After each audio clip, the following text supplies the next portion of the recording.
Mungkin menyangkut dengan kondisi terkini geopolitik ya, menyangkut dengan penutupan Selat Hormuz di Iran. Karena ini kita antisipasi tentang pasokan minyak dunia. Karena bagaimanapun kan kita masih melakukan impor 1 juta barel. Mau bahas apa, Pak? Sebagai pembantu presiden dipanggil harus menghadap dulu. Habis itu baru kita lihat pembahasan. Yang Bapak ingin laporkan mungkin? Mungkin menyangkut dengan kondisi terkini geopolitik ya, menyangkut dengan penutupan Selat Hormuz di Iran. Karena ini kita antisipasi tentang pasokan minyak dunia. Karena bagaimanapun kan kita masih melakukan impor 1 juta barel per hari. Gimana Pak mitigasi Pak biar? Nanti saya besok insya Allah rapat di SDM, kami akan rapat Dewan Energi Nasional. Apakah ini akan mempercepat ini juga Pak? Rapat dulu baru saya sampaikan hasilnya. Tapi kalau cadangan minyak kita berapa hari naik, Pak? Ya berlahan-lahan sebagian sudah mulai ada perubahan harga naik. Kalau cadangan BBM nasional Berapa hari Pak? Masih cukup 20 hari. Dampak ke subsidi Pak? Sampai dengan hari ini nggak ada masalah.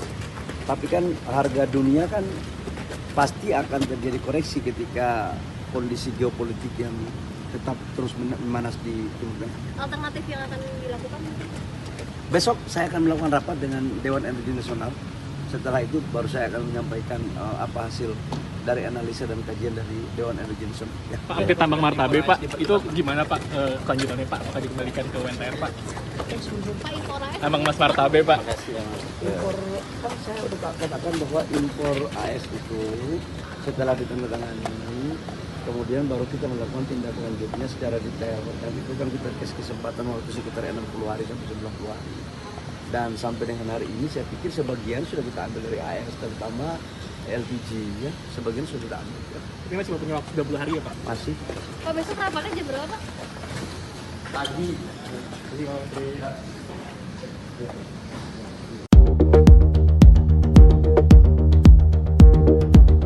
Ketegangan memuncak di salah satu jalur energi terpenting dunia.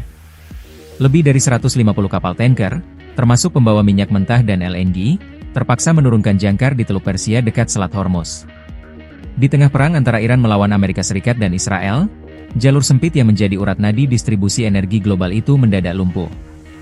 Data pelacakan Marine Traffic menunjukkan kapal-kapal kini tertahan di zona ekonomi eksklusif negara Teluk seperti Kuwait dan Uni Emirat Arab. Padahal, sekitar 20% pasokan minyak dunia, termasuk dari Arab Saudi, Irak, Kuwait, Uni Emirat Arab, hingga Iran, melewati Selat Hormuz. Sejumlah perusahaan pelayaran dan raksasa energi pun memilih menangguhkan pengiriman, memicu kekhawatiran lonjakan harga minyak dan krisis pasokan global. Meski belum ada penutupan resmi, otoritas maritim memperingatkan peningkatan kehadiran militer, potensi kemacetan, hingga volatilitas asuransi. Di sisi lain, Iran dilaporkan menyasar pangkalan Amerika di kawasan Teluk dan mempertimbangkan penutupan Selat Hormuz. Jika ancaman itu menjadi kenyataan, dunia bisa menghadapi guncangan energi terbesar dalam beberapa tahun terakhir.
Ketegangan memuncak di salah satu jalur energi terpenting dunia.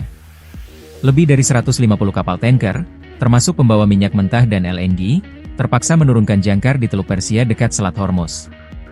Di tengah perang antara Iran melawan Amerika Serikat dan Israel, jalur sempit yang menjadi urat nadi distribusi energi global itu mendadak lumpuh.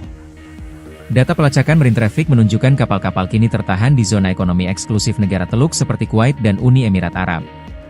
Padahal, sekitar 20% pasokan minyak dunia, termasuk dari Arab Saudi, Irak, Kuwait, Uni Emirat Arab, hingga Iran, melewati Selat Hormuz. Sejumlah perusahaan pelayaran dan raksasa energi pun memilih menangguhkan pengiriman, memicu kekhawatiran lonjakan harga minyak dan krisis pasokan global. Meski belum ada penutupan resmi, otoritas maritim memperingatkan peningkatan kehadiran militer, potensi kemacetan, hingga volatilitas asuransi. Di sisi lain, Iran dilaporkan menyasar pangkalan Amerika di kawasan Teluk dan mempertimbangkan penutupan Selat Hormuz.